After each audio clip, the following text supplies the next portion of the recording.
اهدنا الصراط المستقيم. Assalamualaikum warahmatullahi wabarakatuh.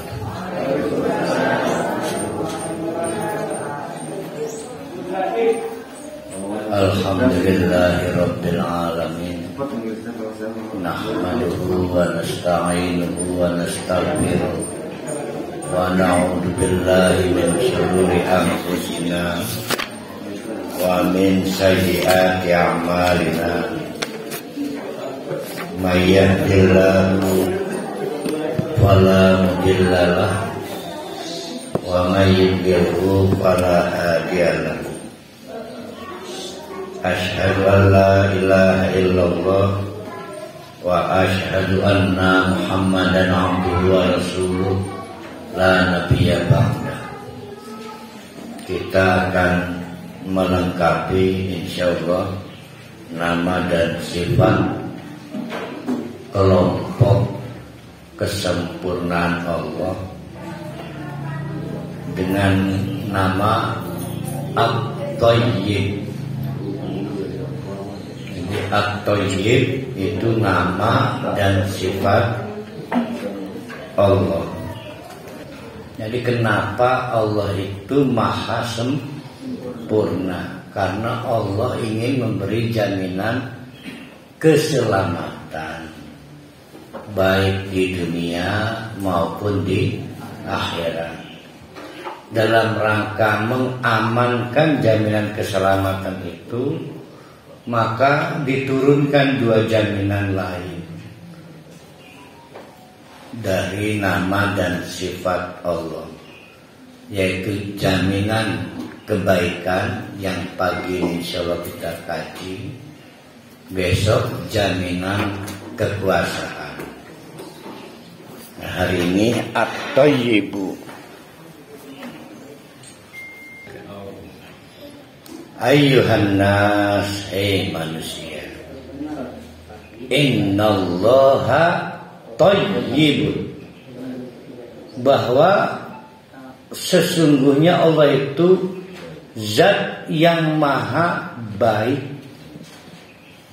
karenanya la yaqbalu illa thayyiban, cuma mau nerima yang baik-baik. Yang tidak baik nggak mau dia. Wa innallaha, dan sesungguhnya Allah itu amarul mu'minina, sudah memerintahkan seluruh orang yang mengaku beriman, bima amara bihi al-mursalin, agar patuh pada apa yang diperintahkan kepada rasul-rasulnya. Apa perintah Allah pada rasulnya? Dari zaman Adam Nuh sampai ke Nabi Muhammad, yaitu dua. Maka Nabi baca ayat satu surat Al-Mu'minun ayat 51, lainnya surat apa dia? Yaitu ya ayyuhar rusul, para rasul ini lagi ngutip ayat nabinya nih, lagi ceramah. Kulu minat thayyibat, makan dari yang baik, jangan makan dari yang tidak baik. Wa amalu sholihan, bikin amalan yang tepat, jangan amalan yang salah. Amalan yang soleh, jangan yang salah. Ini bima ta'maluna alim, jangan bikin modus, yang kamu lakukan saya tahu. Baca lagi ayat yang lain, lagi ceramah Nabi ini kan. Ya ayyuhalladzina amanu, hai orang-orang beriman, kulu makan, ayo, mimma razaqnina thayyibati ma razaqnakum, dari rizki yang telah kami rizkikan yang baik-baik. Dah sampai di situ. Akhirnya begini saudara-saudara, Nabinya si ceramah terkait dua ayat tadi. Ada cerita, kata Nabi, yaitu zakarar rajulu yutilus safar. Ada seorang laki-laki yutilus safar, menempuh perjalanan jauh, berapa hari, berapa jauh. Yang pasti bikin sebab isya'asa aghbar, kumel rambutnya. Cumel mah kamel. Iya benar ya. Kamel mah kumel rambutnya itu yang udah berhari-hari semrawut. Gimbal. Perhatikan dengan cermat ceritanya nih ya. Apa yang bisa ditangkap bapak-bapak ibu-ibu. Ada orang menempuh perjalanan jauh, dia musafir. Sehingga saking jauh dan lamanya waktu safar, itu isya'asa aghbar, rambutnya sampai kumel, nggak keurus. Rupanya di satu titik ini si lelaki sangat butuh pertolongan Allah, sehingga yamuddu yadaihi ila sama, menengadahkan tangannya ke langit. Ya, tangannya ke langit.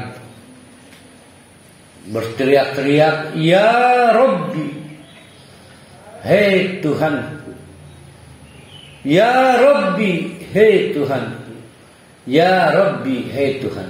Sampai di situ apa yang bisa diceritakan?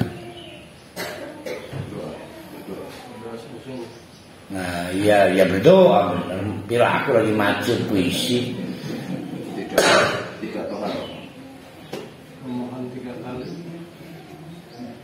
Nah, berarti orga ditek ya.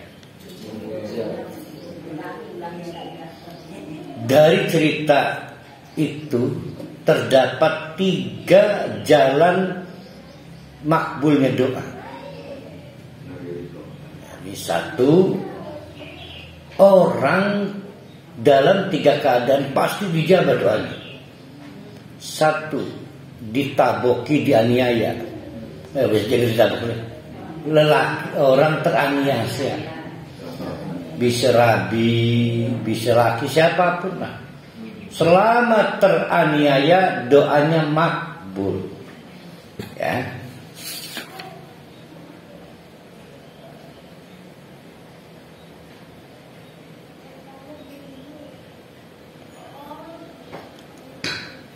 Yang kedua, doanya orang lagi safar. Tuh. Makanya kalau lagi safar, yang istiqomah, ya,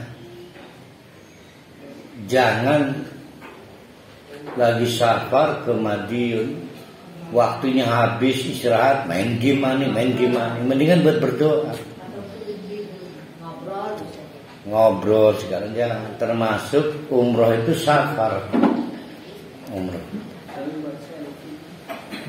Nah, si lelaki tadi orang lagi safar, mestinya la syakka fihinna, tidak ada penghalang untuk doanya. Nah, melengkapi 3 orang yang tidak akan ditolak doanya. Yang ketiga adalah doa anak kepada orang kebalik. Doa orang tua. Orang tua apa doa ayah ibu, bukan orang tua. Doa ayah ibu kepada anaknya. Karena banyak orang tua nggak merasa jadi ayahnya sekarang. Nah, berarti sudah satu syarat untuk diijabah. Syarat kedua juga ada. 1, safar. Yang kedua, menengadahkan tangan ke langit. Itu Allah senang. Yang Allah nggak senang tuh mungkin yang kinilah.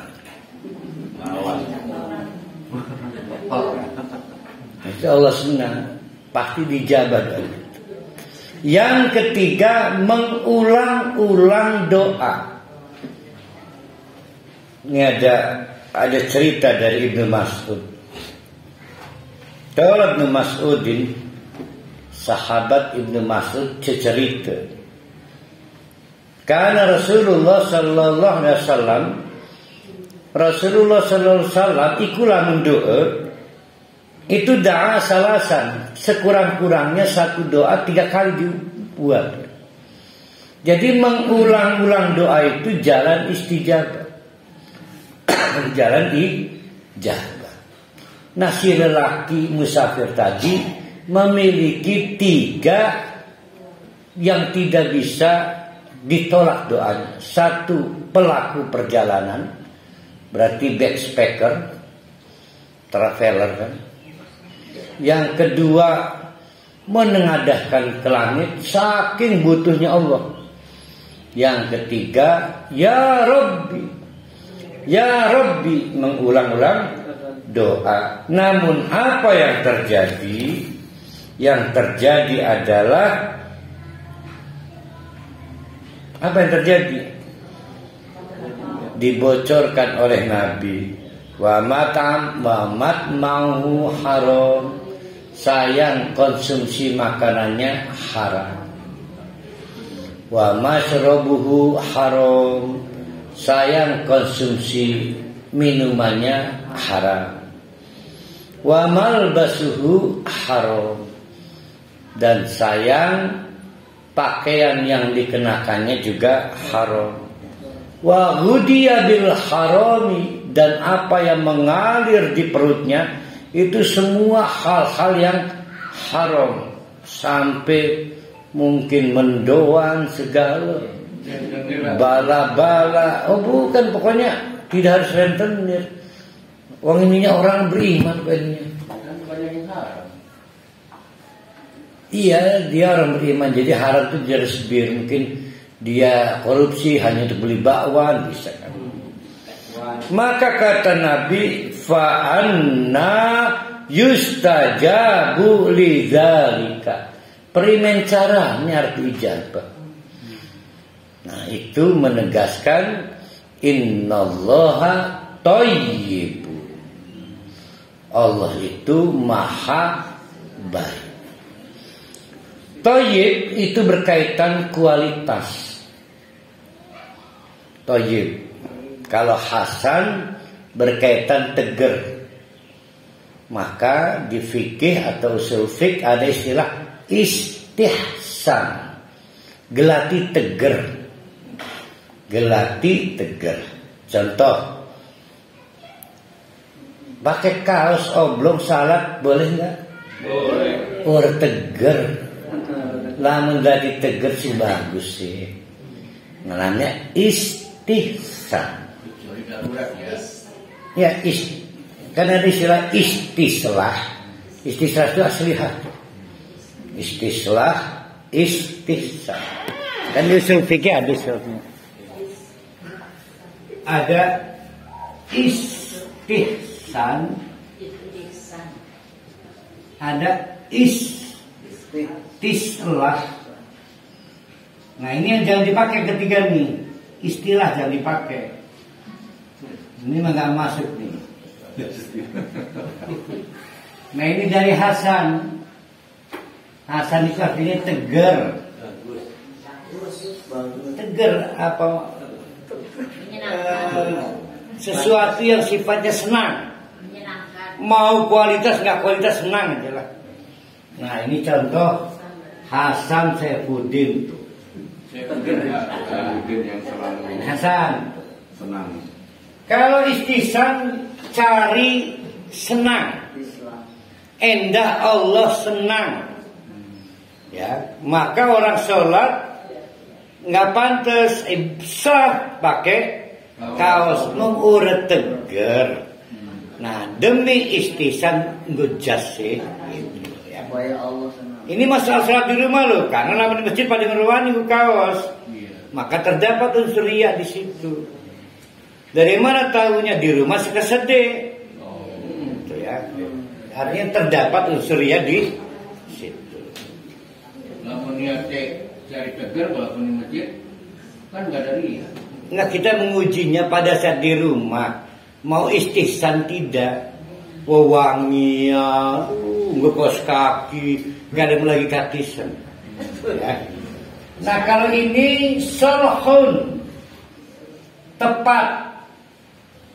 Kalau umurnya 12, maka baunya kudu 12. Ustaz, kalau ibu-ibu kan suka pakai daster. Terus sholat di rumah. Lah ya itu arahnya gelatih praktis kan. Nah itu tinggal pikir Allah mesem urekon.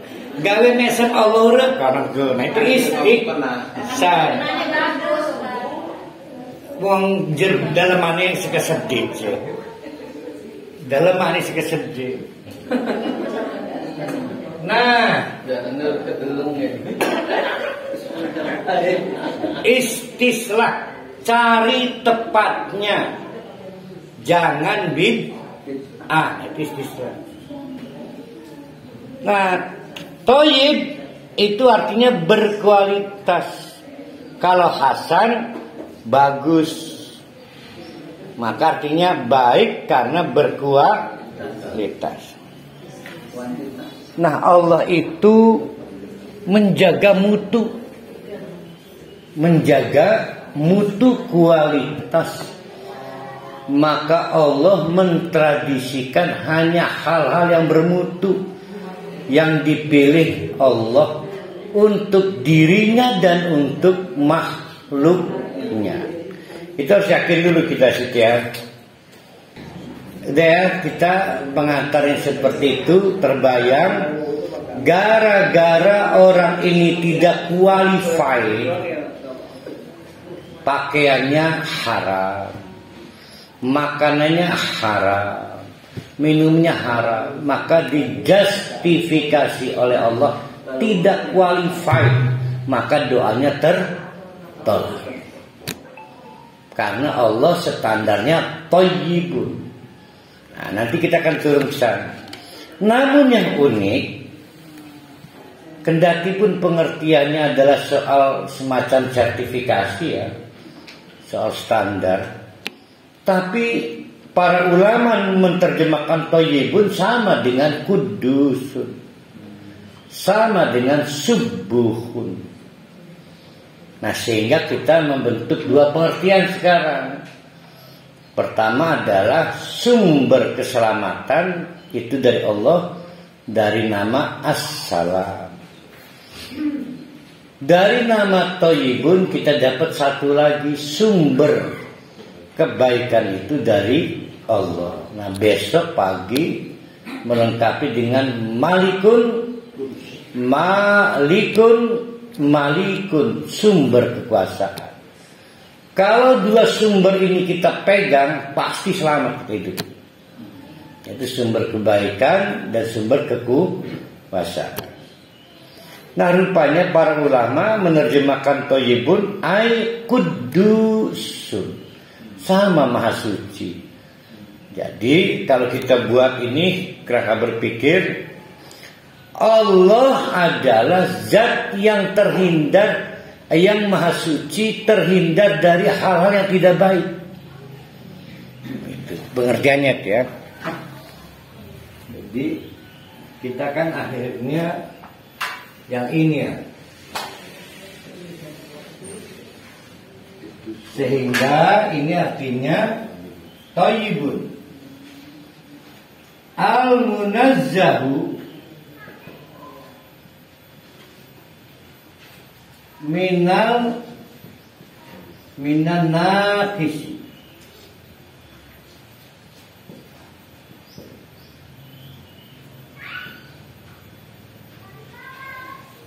mensucikan dari Bu Nena harus nyampe dulu mungkin Lagi berjalan lah.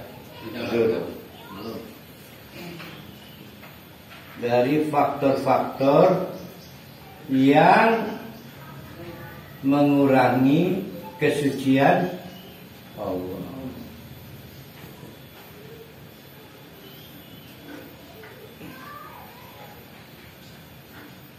Apa yang berkurang kesucian Allah? Kesucian Allah itu adalah Allah itu maha baik, gitu loh. Jadi artinya sama dengan yang kemarin, yaitu al-subuh, al-munazzahu minan naqs.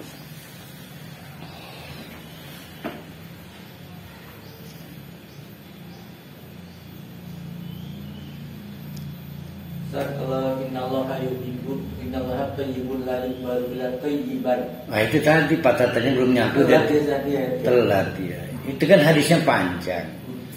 Jadi ceramah Nabi, kata Nabi, ayyuhan nas innallaha thayyibun la yaqbalu illa thayyiban. Cuma di situ nama thayyib itu. Hadisnya cuma itu. Sehingga para ulama bersepakat thayyib adalah salah satu dari Asmaul Husna. Tapi kedudukannya sentral untuk menegaskan yang kelompok ketiga ini.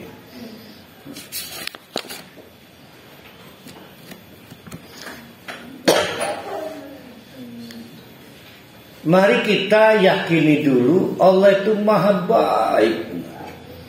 Baik dalam hal perbuatan Allah. Tidak ada perbuatan Allah yang tidak baik. Juga dalam hal Allah memutuskan yang kita alami sekarang. Ada yang diputuskan jadi lelaki, baik. Ada yang diputuskan jadi perempuan. Ada yang diputuskan mengalami masa umur 60 jadi tua. Kebayang tidak kalau tidak jadi tua? Tuh, akan jadi pergunjingan. Dan dia mengalami problem psikis. Yang lain sudah pada tua, dia nggak tua-tua. Jadi keputusan Allah itu baik.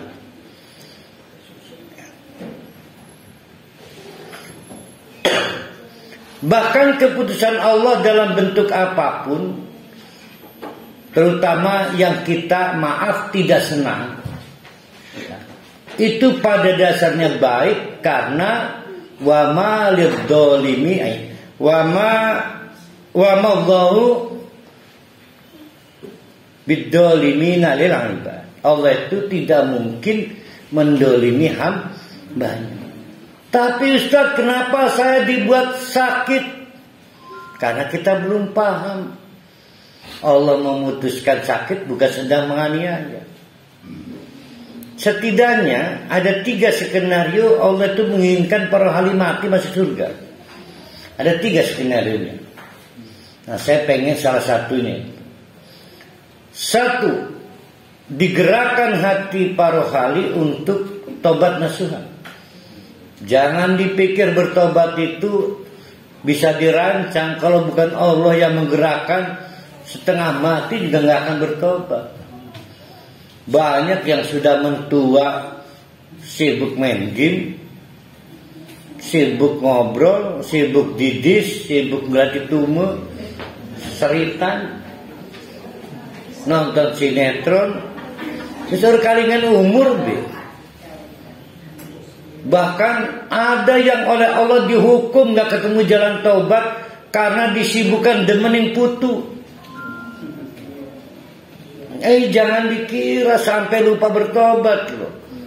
Digawe demenin putu, terjadi konflik antara mantu dan neneknya, rebutan putu. Akhirnya jengkel pundung mantu nih, rabine anak lanang kan. Anak tukang putu diborong putu. Bebanting.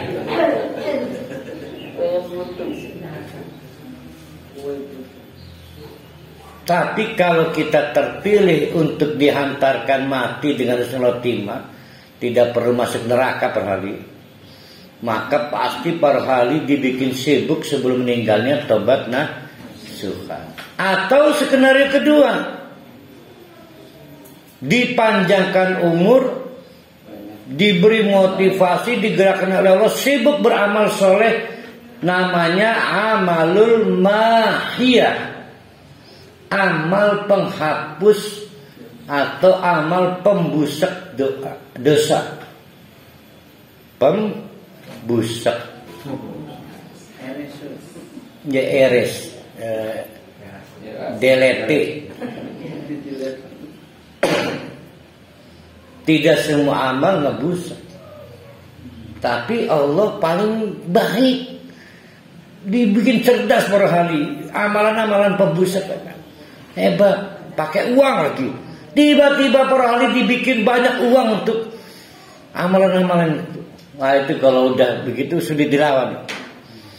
Tapi ternyata para ahli tidak dapat skenario pertama. Kata Allah aja lah para ahli lah. Enak banget digawe tobat. Atau dibikin gemar beramal soleh, umurnya panjang, kadire Allah ngeladen. Maka dapat skenario ketiga, yaitu diuji dengan penderitaan penghapus penggugur dosa. Diuji dengan penderitaan penggugur dosa. Maka digawe penyakit, kerek sebelah tengen boroken, kerek sebelah kiwe boroken, selangkangan boroken, sampai rabi baru gelem marep, anak bergelem marep, orang ini masjid mambu, tapi tetap pengen salat, tapi orang majing akan. Para hali wong bersih tukang adus, tapi digawe kelek bae boroken. Nah itu namanya skenario ketiga. Tiba-tiba para hali diberi ujian penggugur dosa sampai mati tinggal masuk surga. Pilihan mana kalau gitu para hali?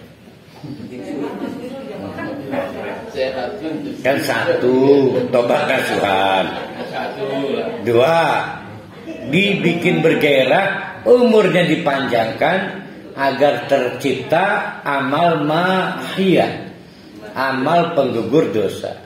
Atau yang ketiga, diuji oleh Allah dengan ujian penggugur dosa sampai mati. Ya udah istighfar dulu para ahli, saya tunggu. Nggak pilih yang mana? Kombinasi. Pasti para ahli nggak mau yang ketiga kan? Karena dianggap kejam. Allah itu padahal baik oleh Allah. Karena Allah tidak ingin para ahli masuk neraka. Allah ingin para ahli selamat di akhirat. Itulah yang dimaksud Allahu Thayyibun. Ya, Allah itu Thayyibun, mustahil mendolimi hambanya. Cuma para ahli nggak paham.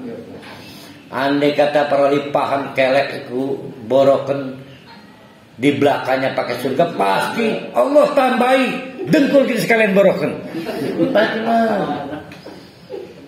Tapi kan para ahli nggak tahu kan.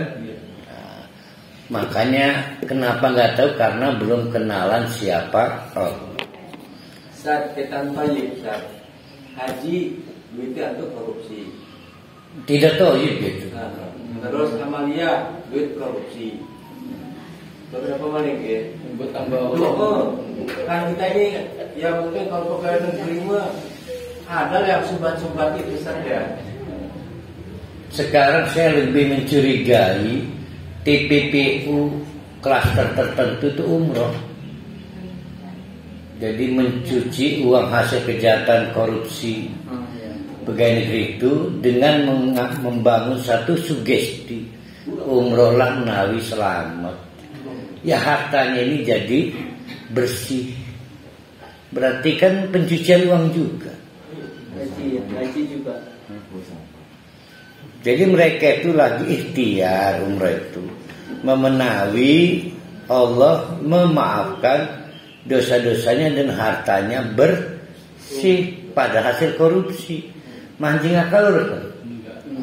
Itu maaf ya babi nih, maaf ini. Babi tak laundry, yang mesin laundry bisa berubah jadi ayam. Oh, mesin laundry sing tunggal itu tabung tunggal. Coba berangkat wedhus. Terus kita tahu bahwa itu dari korupsi. Travel menerima baik misalkan. Orang-orang yang memfasilitasi kejahatan itu sama sebanding lurus dosanya. Jadi Kalau ada pelakunya hasil uang apa? Ada yang seneb lagi gini, yang seneb nih, menginfakkan ke proyek-proyek dakwah Islam, berharap tadi mudah-mudahan Allah memaafkan. Bagaimanapun saya nggak bisa menghindar harus ikut-ikutan korupsi. Kalau lembaga yang ngasih dari Polri bantuan ke ormas sekian ton sembako gimana? Nah kan Polri mah bukan jenis kelamin, lembaga.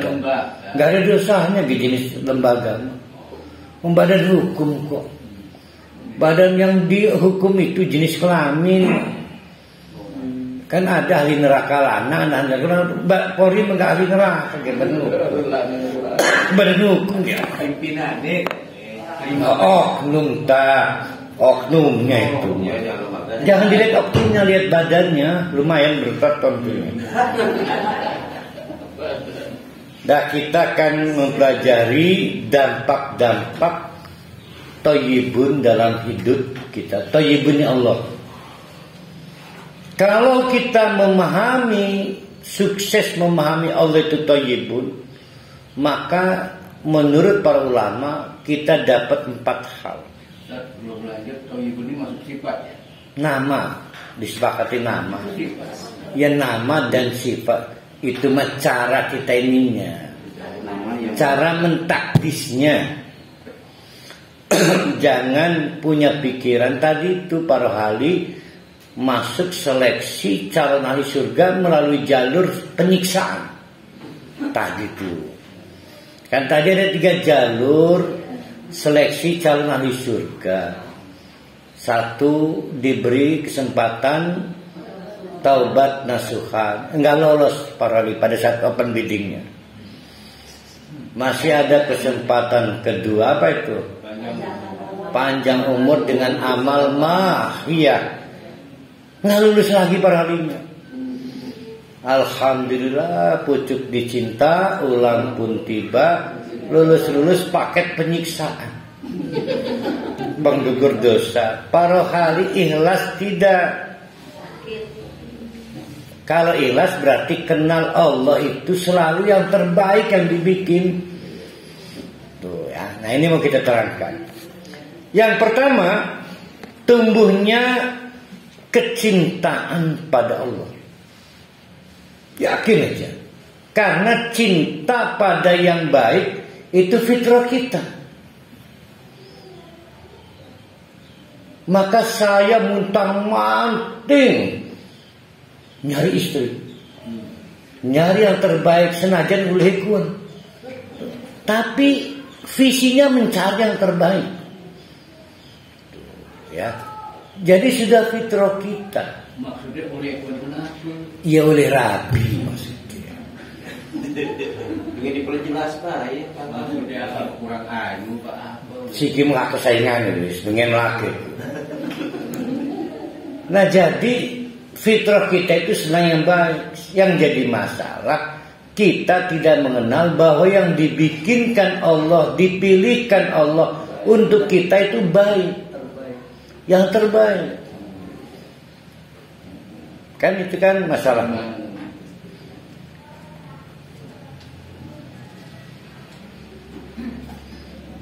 Akhirnya problemnya muncul. Lah, Allah mau tidak konkretan suami saya.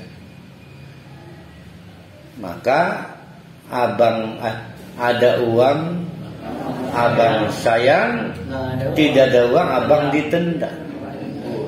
Nggak ada masalah abang ditendangnya, tapi pada saat abang sayang kan Allah tersingkir. Kebaikan Allah hampir hilang itu. Nah itu salah. Allah itu thayyibun. Kalau kita bisa memuja suami kita, maka lebih dari itu kita memuji Allah. Kalau kita punya rasa hormat pada orang-orang baik di sekitar kita, maka lebih dari itulah apa yang kita berikan kepada Allah. Karena Allah itu thayyib. Nah, kita terusin, yaitu tumbuhnya cinta kepada Allah. Kalau kita kenal kebaikan seseorang, pasti kita mencintai karena kebaikannya. Ada yang kadang-kadang keliru begini nih. Saya suatu hari dapat Bika Ambon. Saya termasuk penggemar Bika Ambon. Lembut mah ya.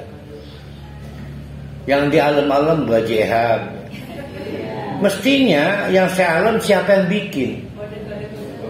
Ya kan? Selalu kita tidak mau mencari siapa yang bikin.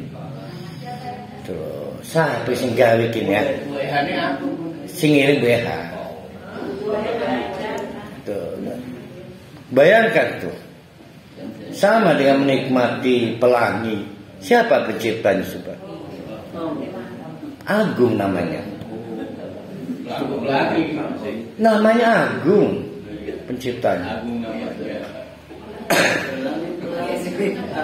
Jadi karena kita selalu terjebak pada objek, gagal melihat di balik objek ada kreatornya, ada penciptanya.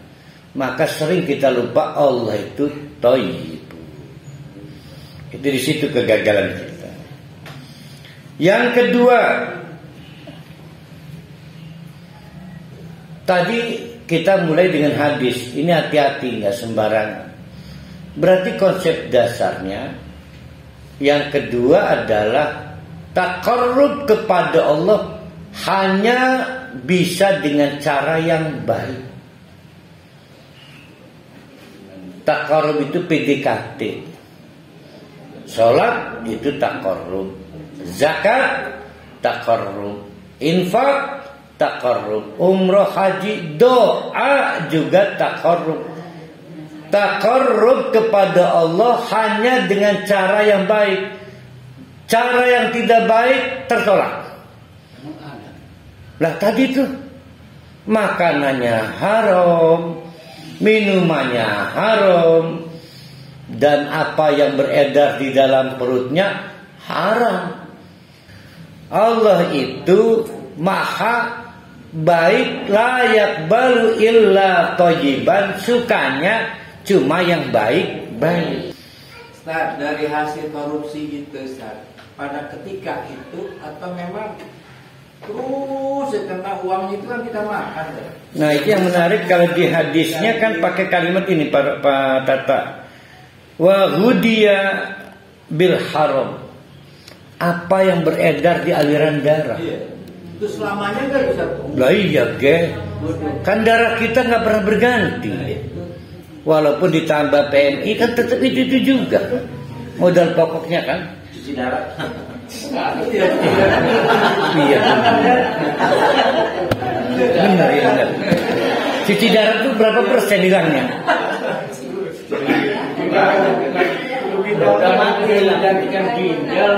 Bukan, cuci darah itu 100% darah lama diganti. Berarti kan ada unsur darah kita yang nggak berubah kan? Nah itu wahudiya bil haram. Jadi kalau Pak Tatan nanya, yang di masyarakat baju dilepas, panganan disingakan, minuman diuyakan, tapi yang berkembang di darah kan enggak. Ya berakhirnya dengan tobat nasuhan kan gugur. Cuci darahnya dengan tobat nasuhan. Ingatan baik Pak Pantik ini cuci darahnya.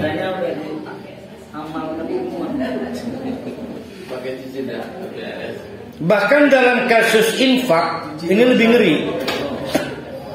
Jadi kita test case teori Allahnya. Allah cuma mau didekati dengan cara yang baik. Kita test case pakai kasus infak. Cara nerjemahkan ini. Kata Allah, lan tanalul birro. Nah, birro ini berkaitan dengan Allahu Thayyibun ya.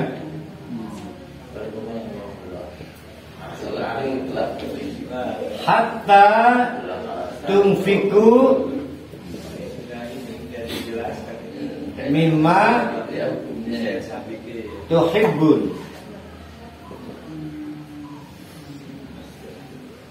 Allah itu Thayyibun. Dalam rangka menegaskan Allah suka yang baik-baik, maka siapapun yang infak harus sesuai dengan kemauan Allah. Yang disebut baik itu menurut Allah adalah hatta tunfiku mimma tuhibbun. Sepanjang nilai kesukaan kita masih ada pada barang itu, harus ada nilai kesukaan, maka disebut dengan kebaikan. Jadi barang yang sudah kita nggak senang sampai kiamat menjelang 1 detik tidak akan disebut infak. Ya, jadi baik itu harus menurut Allah, bukan menurut kita. Seperti dalam kitus infak itu baiknya kata Allah, kamu pengen saya catat infaknya. Iya Allah, kalau kamu infak barang yang kamu senangi, harus ada unsur kesukaan kita. Semakin besar unsur kesukaan kita, semakin besar nilai senang Allah. Tapi sepeda yang kita geletakkan sudah gak suka, kata Allah, lu aja gak suka ngapain kasihnya ke gue. Baju bekas. Nah, itu mah baju bekas. Kita nyebutnya baju bekas. Banyak yang lagi disenangi loh, karena ada sweet memory. Walaupun itu layak pakai. Jadi ini bukan berkaitan, mimma tuhibun itu bukan berkaitan dengan mewah, berkaitan dengan berat. Masih demen kita nih, masih demen.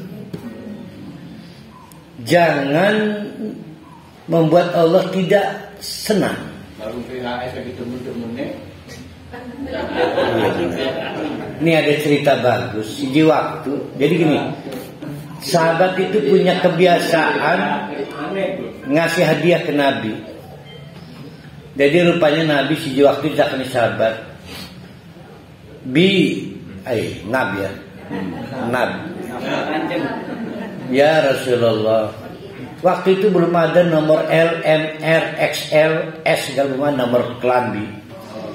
Tapi saya lupa apakah ini penjahit atau dia nanyakan penjahit. Sahabat nanya, saya minta ukuran-ukuran badan. Maka Nabi itu senang menerima hadiah. Karena kalau Nabi menerima hadiah berarti menyenangkan orang yang memberi hadiah. Itu namanya orang mukmin.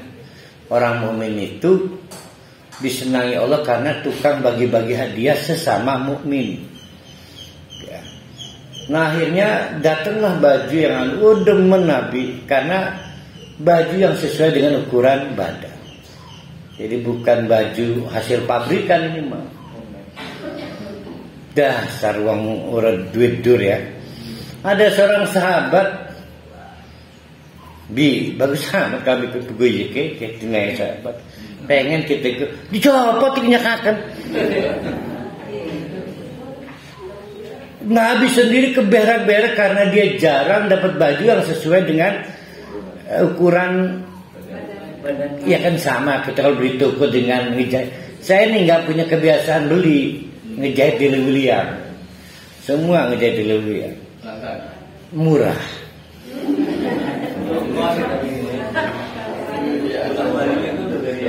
Nah Nabi juga tidak elok-eloknya karena cerita tukang jahit ini menarik ya. Dia sangat senang dengan bagian bahunya. Jadi lagi demen-demen nih dinyakakan. Primen lampar kali kayak Nabi karunia. Nabi ini sembarang. Kamu satu-satunya bea dikasih gimana? Rabi ini para wali, makanya udah jadi nabi para wali mau nabi.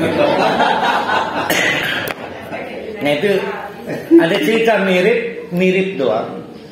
Ki Ahmad Dahlan itu dari rumah menuju Masjid Agung Kauman itu berjarak 400 meter. Ngucruk jalan lewat gang. Suatu hari berpapasan dengan orang. Kiai Sesena Ahmad ya kelambi nyebutnya kelambi Shanghai kan waktu itu kan putih ikut saya maka balik maling rumah Rasidin masjid balik dicopot dibungkus bawa. Nah dia sendiri akhirnya pakai baju maaf agak lebih lusuh berangkat sampai masjid yang pernah ngeberikan nanya mana kiai baju saya beri. Ada yang lebih senang baju. Ada mirip. Jadi sama mirip. Alhamdulillah uang akeh krunya nih kita lah kesini jalur habis ini. Lah kasih cerita. Ustaz bajunya bagus amat, Pak. Amal Ustaz itu. Nomor pas nanti ini kita pernah.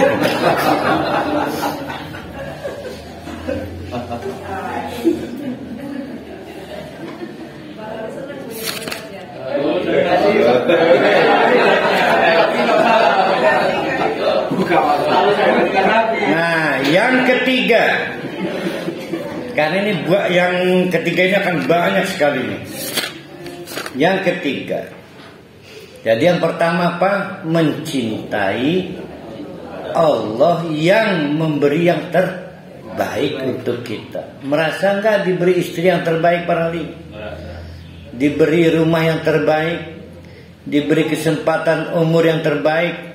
Sekali waktu ngaca nih cermin, merasa nggak hidung per kali yang terbaik dari Allah. Deh pura-pura kemudian. Wong lian lebih bangir, wong lian lebih bangir. Tapi percayalah itu yang terbaik. Nah itu maksudnya yang pertama. Yang kedua, berarti Allah tidak sekesedih didekati, harus dengan cara-cara yang baik. Nah ini yang ketiga. Mencintai hal-hal yang dipilihkan Allah yang baik. Jadi sadar tidak sadar Allah memilihkan sesuatu untuk kita yang baik-baik. Cintai itu. Ada 7 apa 8 hal berurutan yang tidak boleh ditawar. 1. Allah telah memilihkan akidah yang baik untuk kita. Jangan dirusak. Ya. Akidah yang baik. Maka ketika bapak-bapak, ibu-ibu dapat akidah yang baik, itu Allah lagi thayyibun. Jadi jangan nganggapnya remeh. Yang lain tidak seberuntung kita. Mereka di lingkungan yang kotor, tidak baik, akidahnya acak-acakan, salah paham, dikiranya ada yang lebih penting dari Nabi, dikiranya ada yang lebih penting dari Quran. Masalahnya mereka meyakini. Iya, artinya syukuri kita ini sehat, gitu loh. Para ahli beruntung, yang lain nggak beruntung. Nah itulah arti Allahu thayyibun. Jadi jangan nganggap remeh. Alhamdulillah ngaji di Gaujo. Nikmat terbesar. Yang lain gak beruntung. Gitu. Itu contohnya. Yang kedua. Ini mah hal-hal yang dipilihkan Allah. Yang kedua ya. Hal-hal yang dipilihkan Allah. Ucapan-ucapan yang baik. Sadar gak sadar, ada orang lamun ngomong goblok sih, lo gue tabok lo, kita mau orang-orang baik lo. Ya, mari kita perhatikan hadisnya dan ini ngeri nih. Man kana yu'minu billah wal yaumil akhir. Siapa yang percaya kepada Allah dan adanya surga, neraka, azab kubur, maka falyakul khairan. Pilih diksi yang baik-baik. Aulia smut, kalau nggak sanggup diam. Karena Allah thayyibun, maksudnya itu. Nah rupanya kita ini beruntung. Rasanya laka sepanjang saya ngaji sini. Setan lu. Tapi di perumahan saya bocah cilik, tolong lu, nangis pengen nonjok saya mah bener. Jadi lalang. Gila. Yang saya marah itu dia kan pulang ke rumah orang tuanya. Saya yakin di rumah ibunya dengar, bapaknya dengar. Anak ini sepanjang mengucapkan tolong goblok Allah jauh. Gitu maksudnya. Jadi Allah akan menjauh dari siapapun yang ucapannya buruk. Gimana mau berdoa, mau ibadah, dipikirnya sholatnya diterima. Nah enggak dong. Kita selalu berpikir sholat ditolak kalau syirik kan. Selalu begitu kan. Orang yang punya kebiasaan buruk dalam berkata-kata, jelek, semua binatang dikeluarkan. Tapi sholat kok bisa ya. Kok bisa ya kalau begini. Tapi ada begini, untung sholat. Ada yang bilang untung salat. Lah menurut salat tambah dan mana omongannya bang? Nah, itu yang kedua. Yang ketiga,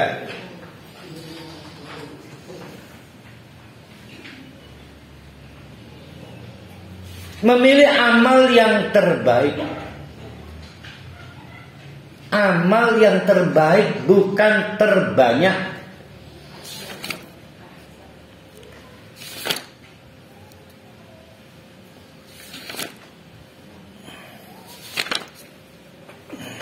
Memilih amal yang terbaik. Kita itu kemungkinan itu amal terakhir. Kita sekarang ngaji, ini mungkin ngaji terakhir. Kalau posisinya, kan kata Allah, kamu semua diciptakan liyabluwakum ahsanu amalan, untuk dilihat siapa yang amal terakhirnya yang terbaik. Itulah yang disebut husnul khotimah. Tuh, makanya saya paling gak seneng gesek mana gak bisa diulang Ustaz. Gak ada besok tuh. Gak ada. Kan kita gak tahu masih hidup atau enggak. Jadi beramalah amal yang terbaik. Nah ketika kita menganggap ini amalan terbaik, Allah ngedekat itu. Allah ngedekat ya. Tapi kalau sekesan di amal, apalagi punya pikiran kayak laku mana kue setat, maka Allah menjauh. Jadi kalau Allah pengen nongkrongin amalan kita, maka azamkan ini amalan terakhir kita. Jadi kalau malam terakhir itu lagu Evi Tamala. Evi Tamala. Kalau saat terakhir ya ST12 ada, kemudian 17 ada. Yang keempat, akhlak atau karakter yang baik. Suami, akhlak suami kepada istri, akhlak istri kepada suami, akhlak rumah tangga. Allah menjauh dari rumah tangga yang akhlaknya tidak baik. Kalau Allah menjauh berarti yang jauh apa aja tuh? Keberkahan, kesehatan, pengobatan. Karena Allah kan maha pengobat. Udah kerunya amat ya. Ada keluarga diboikot oleh Allah. Ya karena karakter keluarga itu buruk. Setidak-tidaknya senyum 3S. Senyum, sapa, S-nya apa salam ya? Salam apa salaman? Kalau belum kenal, senyum, sapa, salam, TK-TK. tengok kanan, tengok kiri.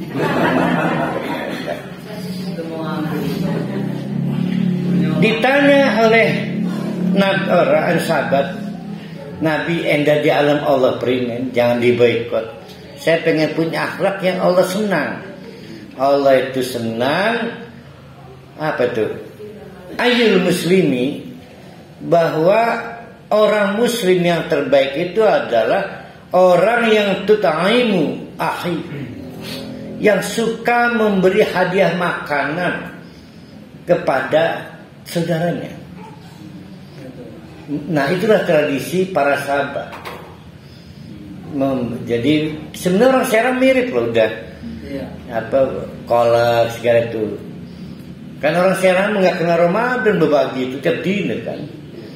Tapi ternyata orang Serang bengen itu ya. Dan sekarang enggak. Itu tradisi dan itu tanda kebaikan kita. Yang kelima,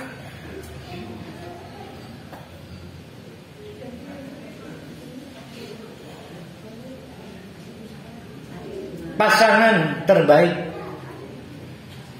teman terbaik.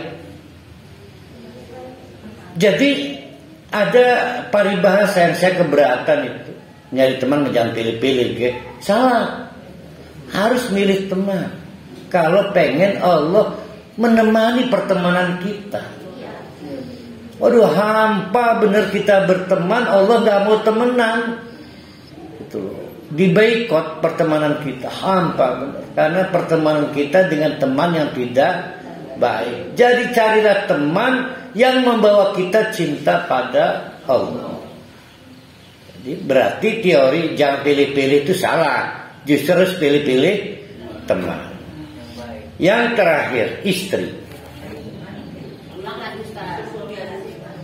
Kan tadi teman, ini yang terakhir istri.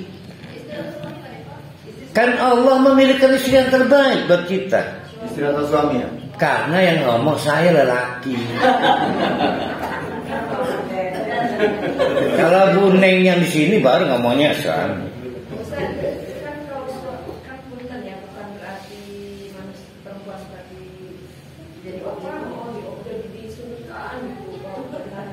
Ini lagi dimuliakan lagi.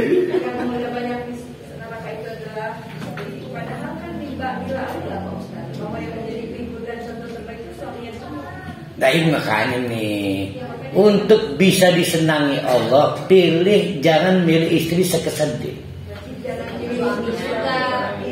Apalagi milih istri aja jangan sekesedih, perempuan jangan mau pada suami yang milihnya sekesedih.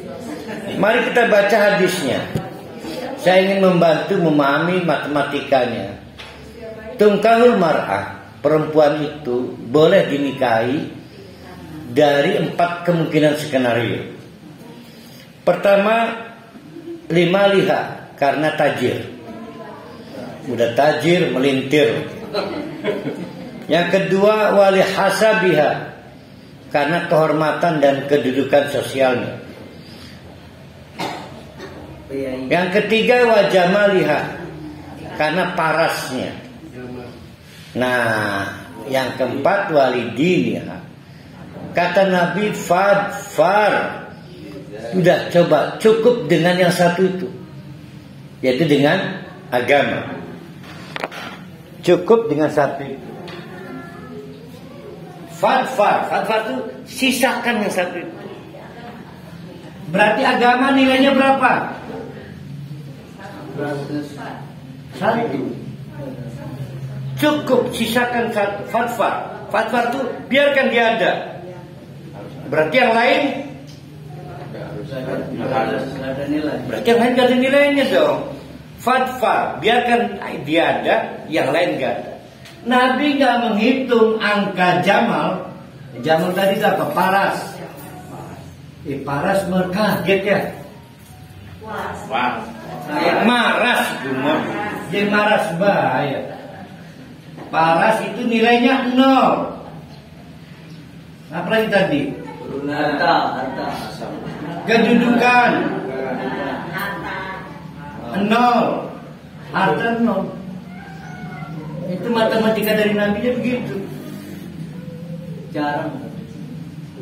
Jadi kalau kita milih istri cuma ngebet karena anak tokoh, padahal agamanya nggak ada, miskin lagi, nggak ada cantiknya lagi, menang tokoh, itu nilainya 0. Tapi udah nggak ada cantik enggak, bukan anak orang terhormat, miskin maning, tapi agamanya bagus, tetap nilainya 1. Nggak mewah-mewah banget. Sekarang gimana caranya supaya 1 tambah 0 menjadi 10? Pilih agamanya bagus tapi ayu, atau 100 agamanya bagus tiwas ayu anak tokoh maning, atau 1000 agamanya bagus ayu anak tokoh sugih maning, kita dilatihkan ke sigi kok. Nah itu nilainya 1000.